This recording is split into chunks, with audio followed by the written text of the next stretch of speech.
Hello, everyone, and welcome to today's College Essay Pro Chat. I'm Susan Knoppow, CEO of While Writing Workshop. I'm very pleased to be here with you today. As usual, I will answer your questions, and if I miss a question or I don't address the issue that you're interested in, you can always email me and I will always answer. So let's get started. Today's topic is procrastination. Oh my, an oldie but a goodie. This is one that we address every year. The conversation is always fresh because there's always new things, pressures on students. So I'm going to share some strategies that I may have shared in the past and also some new ideas and ways to think about this so that it doesn't bog you down as the counselor. So we're talking about procrastination. Let's dive in with your questions. So, first of all, Shannon says, are there tips and tricks to getting ahead of procrastination, even if you have a timeline in place? So here's what I'm going to say about that. Yes, especially those of you who've been through our College Essay Experience program or in our partners program and use our schedules, or at least the concept of our schedules. It feels so good. You've got a schedule, the student has read it, the parent has read it, you think I'm golden, it's going to be great, and then something falls apart. What do you do? Well, I'm going to tell you, first of all, believe what you see. So if at the beginning of your work together, or 6 months ago when you started working together, or a year ago when you first met, you noticed something about the way the student approaches deadlines, believe it. This is who they really are. And you're going to need to find ways to work within that. So I don't mean throw up your hands and say, never mind, this kid is always late. They're never going to be on time. It's not what I mean. What you need to do is remember to think about another concept that we teach, balancing and recognizing willingness and ability. Some students are unwilling to get things done on time, and they wait and they wait and they wait. That's their choice. I don't have to like it. I can deal with it. But some are unable for various reasons. And those are some things that we'll talk more about as we go through this topic and as I answer your questions. You need to be able to distinguish between which students are unable to meet their deadlines and which ones are unwilling. The ones who are unwilling, let them make their decisions, let them live within the consequences. The ones who are unable are the ones that you want to try to make more accommodations for, but you can't always solve those problems. If they're unable, you can do your best to address those issues, but you can't work magic, and you have to really recognize the limits of what you can and can't do. So I appreciate that question is a good start for us. Next question came from Katie. How do you handle meetings and homework during the supplemental essay phase? So that's mostly where we are right now, right?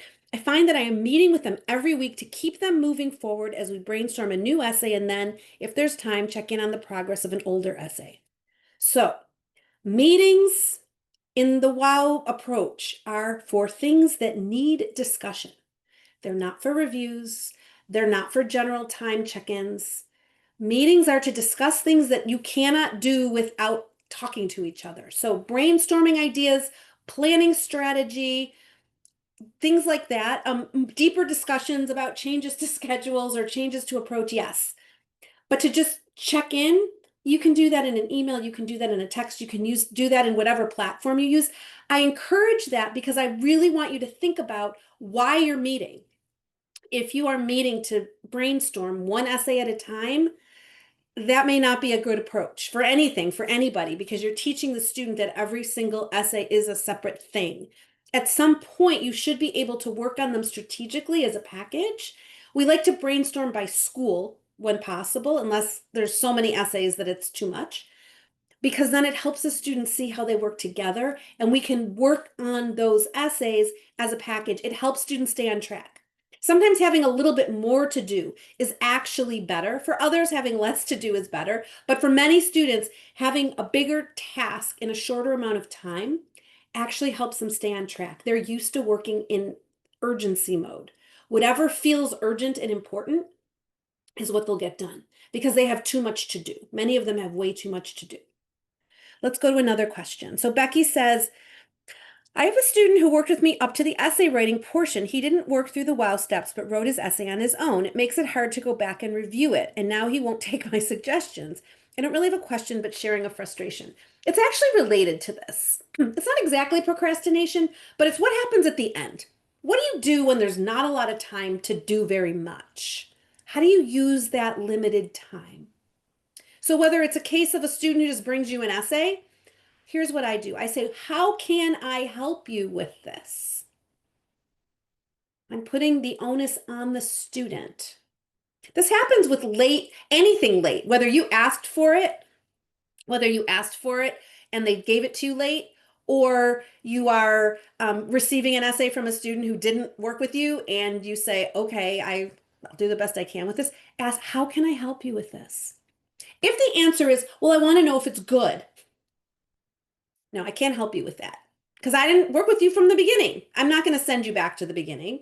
And you're not interested in my feedback. It sounds like the student's not interested in your feedback. So give the student what's going to feel helpful to them. I'm going to talk a little bit more about that in a few minutes. So keep that in mind. Margaret says, what is behind the tendency to procrastinate? Many, many things. And this is very important because some of these are things you can address and some of these are things you can't. So you really have to look at the root cause. Really have to look at the root cause and don't treat all procrastinators the same. So, what's behind procrastination? Some kids are just bad at time management. Maybe they'll learn it, maybe they won't. Maybe they'll learn it now, maybe they won't. Some of them are just so overcommitted and overprogrammed, there are not enough minutes and hours in the day to get things done. So what you can do with essays is give them things that they can finish, even if it's you wish you could do more. The more you try to do, the more dissatisfied all of you are going to be.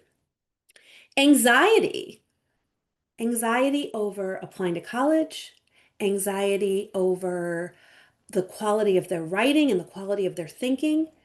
Perfectionism. A lot of us are working with very high achievers who expect everything to be just right. And if it's not perfect, it's not good. So one of the things that the WOW method does, which I think many of you have experienced, it breaks things down. The student doesn't always know exactly why they're doing what they're doing, but it's not a hard assignment and you gave it to them and they have a deadline. So, okay, I'll do it. You told me to spend 30 minutes on this task, I'll do it. But what happens is as they move along and they start to see how the essay is building and developing, they see that it kind of tricks them out of their perfectionism, which can be very, very helpful. They will come up later and question everything. Those students will question everything. And then you have to deal with deciding what's a college essay problem, it's what's not. That's a different conversation. We can talk about that another day. Also just fear of missing out. They're just afraid of there's something else that they'd rather be doing. And they keep putting this off. Also, sometimes the timeline is too long. Again, this goes to urgency. Applications aren't due until a certain date, and they say, I got so much to do, I'm not going to do this. So it has to be not your essays are due or not your application are due, but this task is due. So there's different things behind the procrastination, and you really need to know if it's extreme anxiety, then you need to find out what do you do when you're feeling really nervous and anxious? How do you handle it?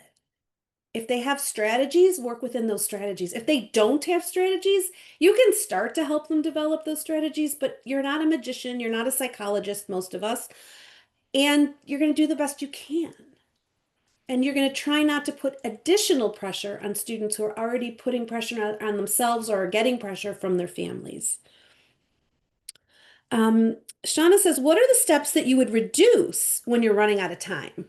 Great question. Here's what we do. We say that by the end of the process, so for those of you who are familiar with our method, the first 6 steps are about content. Understanding the prompt, brainstorming ideas, focusing on theme, writing a first draft, all of that is content. And the first group of writing exercises are content exercises.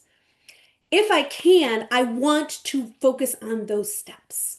I want to get those done. But if it's late, and maybe I have done those steps or maybe I haven't, I will shorten steps 8 through 10. So that goes from, and even 7 through 10, having a student revise the content draft into a content and structure draft. So it looks more like the essay that might be submitted eventually. My feedback at that point is going to be based on what I have time to provide. This is a very important change in focus. I'm not talking about what the student's potential is. I'm not talking about what the student's wish is. I'm using the process to manage my time and my ego and my expectations. And I will give the student what I can give them within the time available. And so that steps 7 through 10 are structure and polish steps. If I have time for multiple drafts, terrific.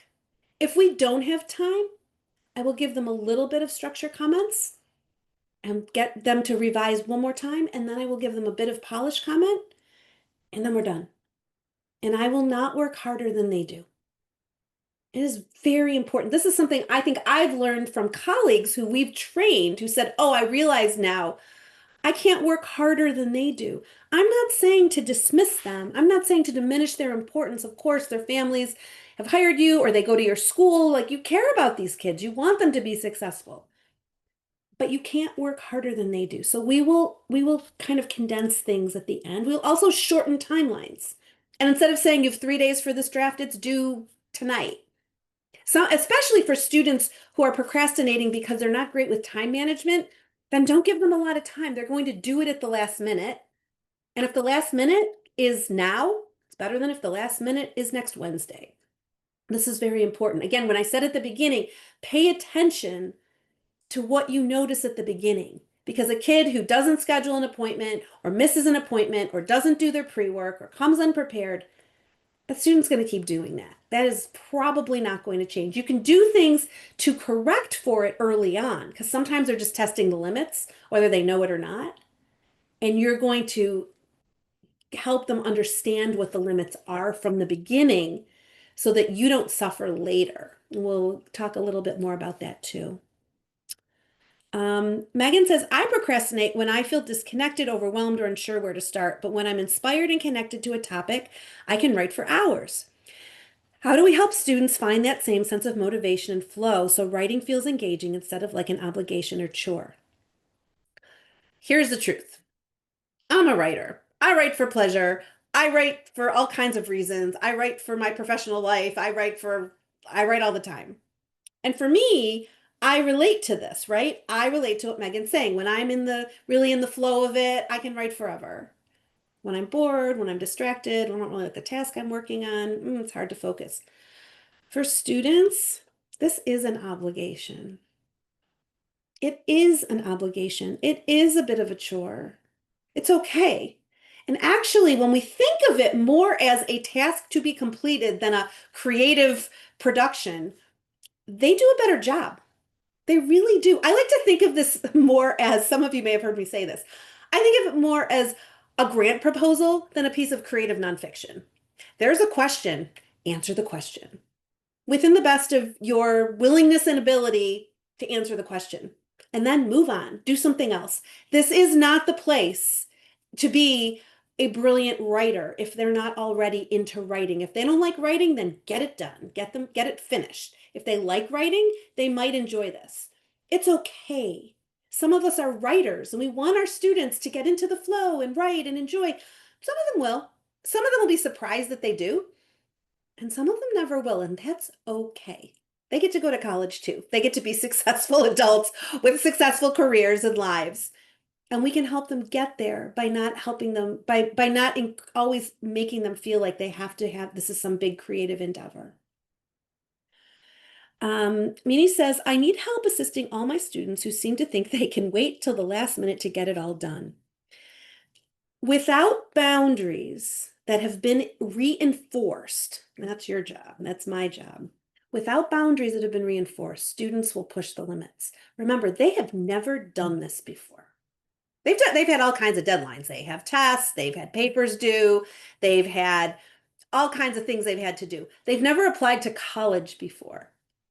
And they may not have actually participated in a task that had so many moving parts. You need to get letters of recommendation. You need to make your activities list. You need to decide where to apply. You need to write essays. You need to pay attention, all kinds of things. And it feels big, or it feels like, it's not due yet. I have time. So do not be available at the last minute. Set them up, especially if you're in a school. Be very clear about what your role is and what it is not when it comes to college essays. So this is a way to avoid the procrastination that isn't because of anxiety or whatever else. It's just they waited till the last minute, whatever. If the last minute had been a month ago, they would have gotten it in a month ago. So you need to make limits. Now, you don't just suddenly wake up and make limits. You have to do little limits. You have to have little limits earlier on. So, for example, let's say you're in a school. Let's use that as an example, or you're doing a group workshop. You may have a session on you may have a session early on, um, June, July, August, whenever makes sense for you, on understanding the prompt, brainstorming ideas, focusing on theme. Those are our first three steps. And say, anybody who gives me a theme by whatever date, I'll read your essay. You give me a theme, I don't read your essay. Wait, what? Wait, what if it doesn't work for them? What if they don't like? Well, you can remind them. You can remind them many times. And then when they bring you that essay a week before it's due, will you read this? And I say, well, where's your theme? What do you mean? Well, go back to the materials I gave you back in whenever. Take a look at that. Maybe there's a recording, maybe there's a tip sheet, maybe there's a workbook. I don't know, however you do it in your school. Remember, we're talking school or group. I can't meet one-on-one with every single student.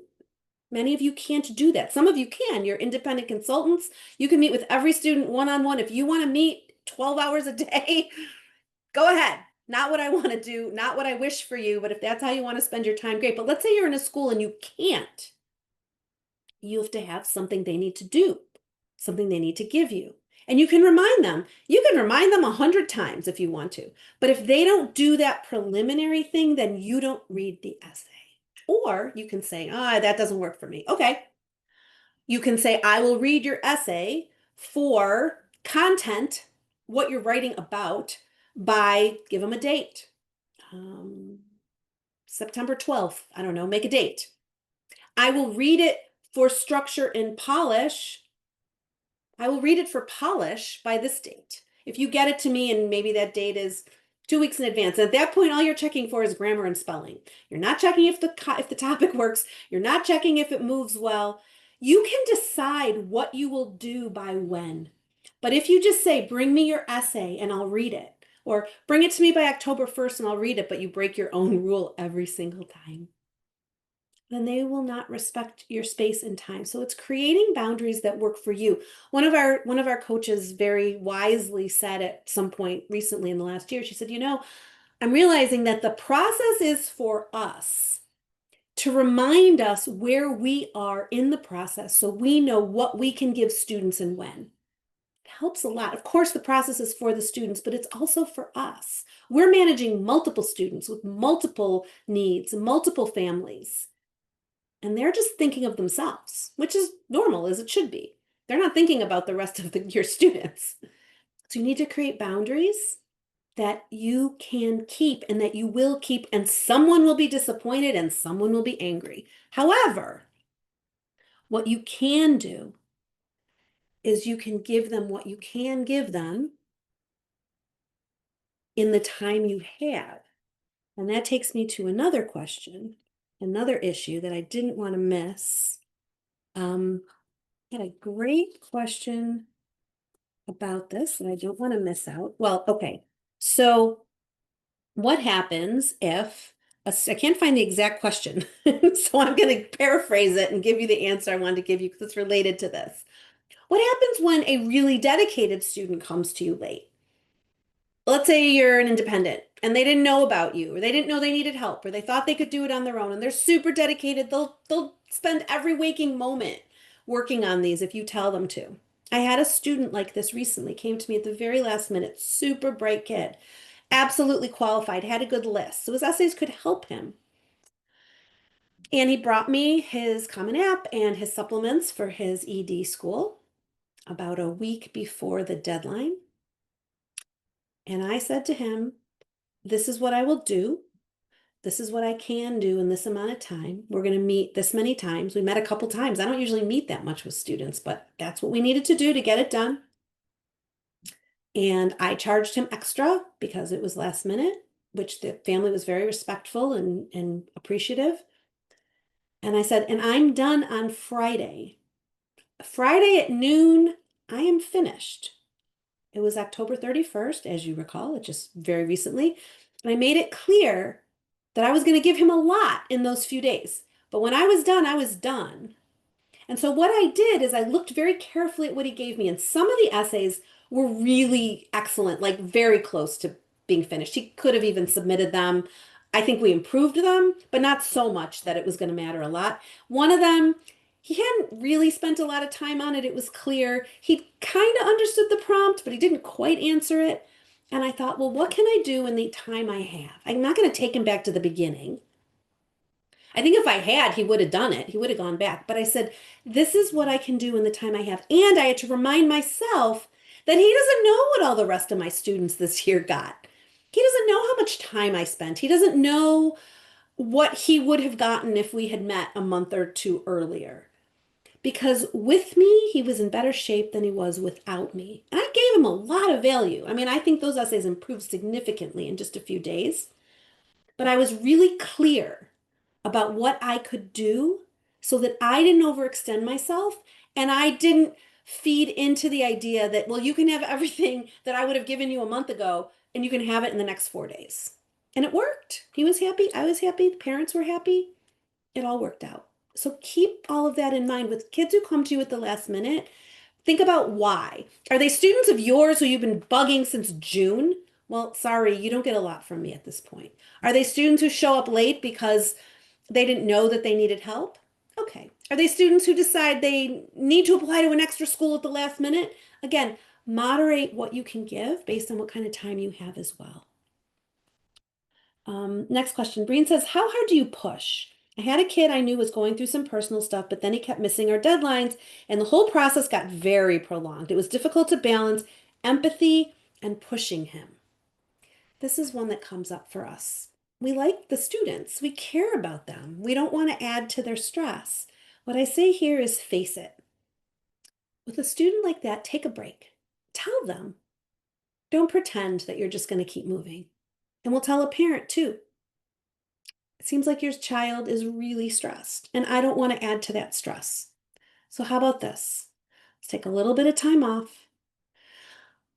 I'm here if the kid is ready to keep moving, but I'm going to check in with you again in a week or in 2 weeks or whatever makes sense depending on what's going on.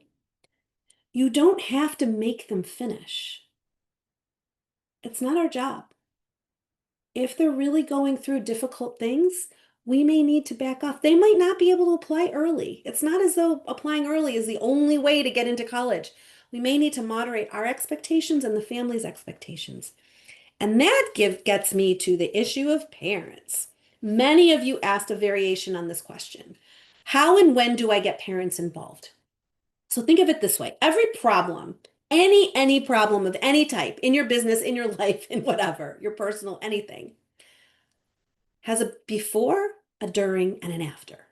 The before is what did we do to prepare? How did we get ready? My before, I sent you emails telling you about this webinar. During, I'm talking to you now. I'm giving you good advice. Afterwards, I will send you a link to a recording. You can watch this later. You can share it with a friend. I might promote something during my webinar, whatever. It doesn't matter. Before, during, and after. So right now you're in a situation where you're not sure whether to get parents involved. Involve parents early. Involve parents in establishing the schedule, making sure there aren't places where the student's going to trip up. Ask the parent, is your kid a procrastinator? Do they get everything done? Like, tell me about your child, or use what you've learned so far. And what we do is if we have a student who's getting behind schedule, we ask the student, what's going on? Try to solve it with them. Second time we say, hey, I'm still having trouble getting you to get this thing done. Need to hear from you. Maybe I don't hear from them. Maybe they're avoiding me. Maybe they're nervous. Then I get the parent involved. This is from the beginning. The first time they fall down on an assignment, on a deadline, and I don't berate them, I say to the parent, I need to know what's going on. Is something happening? Did she break up with her boyfriend? Did he get his wisdom teeth out? Did something change? Did his school schedule not go the way he thought it was? His football practice wearing him out? What's going on? I need to know so we can work together. When a parent just hands me a student and says, you take care of it, I don't want anything to do with this, then I worry. I don't want them to be super involved. I don't want them to be reading the student's work as they go along, but I need them to be my partner in getting the work done on time because I don't live with them and I can't make them do it. I can't make them answer my texts. I can't make them answer my calls. I can't show up on their doorstep and ring the doorbell. So this has to be, so that's the before. I need to get involved with the parent ahead of time before I even know if kid's going to be a procrastinator. Then during, I will send the parent a weekly update and say, we're supposed to be on step X according to the schedule you agreed to. We are on step Y. We are this much behind or this much ahead. She used to be getting me everything on time, but not anymore. Or, wow, he's never been able to hit a deadline until, ever. And I think this list of schools you have, he's not gonna be able to apply to all of them at this rate. What I'm doing is I'm giving them a reality check. I'm saying, I do what I can, and I need you to help me. And most times you'll get some engagement with the parent. It's keeping them informed and not letting your ego get in the way of like, well, I can handle it. I can handle anything. Let the parent be involved. It doesn't shine a negative light on you. And also, here's another thing with students. We can teach them from the beginning to distinguish between when something is due, D-U-E, and when they are going to do it, D-O. I'm working with a student in a PhD program right now who wanted writing coaching because he knows that he's a procrastinator. And this is what we've been working on. When is it due? And we break it up into little tiny pieces, day by day by day. And I say, okay, look at your schedule, look at your calendar. When are you going to do it? Many students in high school need help figuring out when they're going to do it.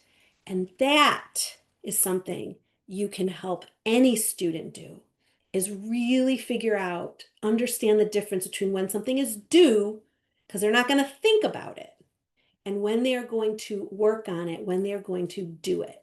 And that can work at any time. That is something also that you can use for yourself as you're trying to figure out how to manage your procrastinators. How are you going to manage them? You're going to figure out when your work is due and when you are going to do it, when you're going to follow up with kids and when you're going to let it go. You can do that too. I'm putting a link in the chat for everyone. I will stay on for a few more minutes. There are some questions in the chat. I do want to be able to address them. So feel free to put more in if you'd like. If you do need to go in a minute, I understand because our time is almost up. But I'm putting a link in the chat to our college essay experience training. It's whilewritingworkshop.com/CEE. And I put a coupon code, CEE100. You can take $100 off registration. Training will start again in January. And we have 6 different sessions. 6, 7? I have to double check. We just set up 7. We just set them up for the year, going January through June. They are 4-week training sessions. You get lots of resources, lots of extra goodies, and there's a discount too. So let me look through the chat and see what else we have here. Beth wants to know, how do you work with students who do not finish their writing homework? Do you ever use meeting time to ask them to write? Well, we try not to. We figure that most students will get their work done. They will. They will if I say so, if I stick with my deadline. So one of the ways we deal with this is we distinguish between what is required, what we request, and what we recommend. So a requirement for me is you are going to do your pre-work before we meet. Before we meet, you're going to send me something. And if you don't, I'm not talking to you. We'll reschedule. And I've created my schedule in such a way that there is time for them to reschedule. They don't know this. That's a requirement. It is absolute. And if they don't do it, no, I don't meet with them to do it, especially from the beginning. In a very, very, very, very extreme case, very extreme, like severe anxiety, such bad ADHD, they can't even sit still. I might meet with them and let them write while I'm there. I take myself off screen, I go do something else, I set a timer, and I check back in with them. And that is very rare. It is very, very rare because once I set the precedent that I'll do that, then they expect it. This is not piano lessons. There is not something else we can do. We can't do scales or sight reading or something if they didn't practice. If they don't do their work, I don't have anything to do. And I make that clear to them from the beginning. And that keeps us from having to continue to meet to get work done. Let's see. Let me see. Becky says, how can I help a student who wrote 130 words for her first draft and tells me she doesn't know what else to write about? We went through a great brainstorm and she still can't seem to come up with what else to write. That's where, so for those of you who have done our college essay experience training, that is the magic of step 6. So I'm going to explain this for those of you who have not been through our training. And if you haven't, take that coupon code and sign up right now. This can save your life. It doesn't matter what they write for their first draft. Because in step 6, we have them right outside the essay. They write more, whether they need it or not, because they all need it. Because if they're great writers, they're going to come up with more great stuff. If they're not such great writers or they're not that confident, they're going to write more and they may need it later.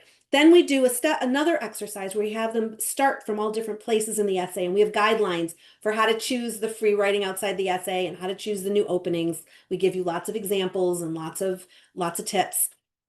And then we say, okay, here's what I want you to do.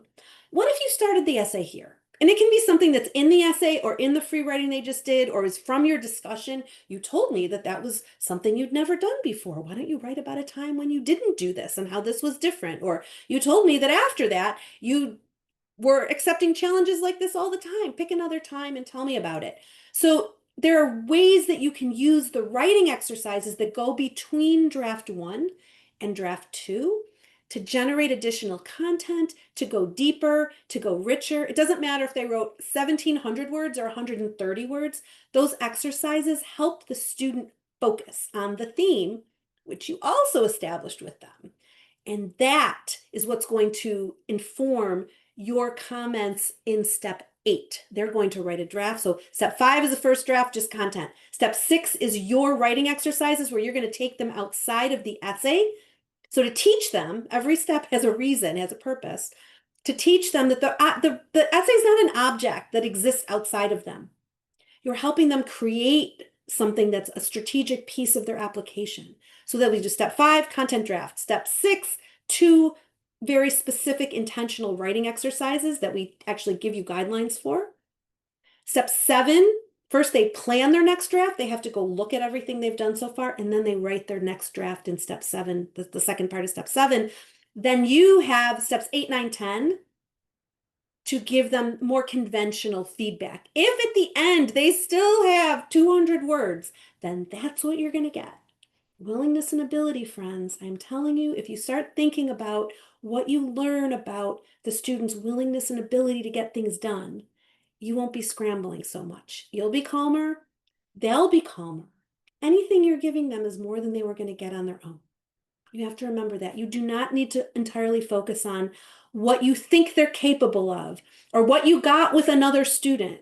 This is this student in these circumstances at this moment, and you can do a lot of good with them.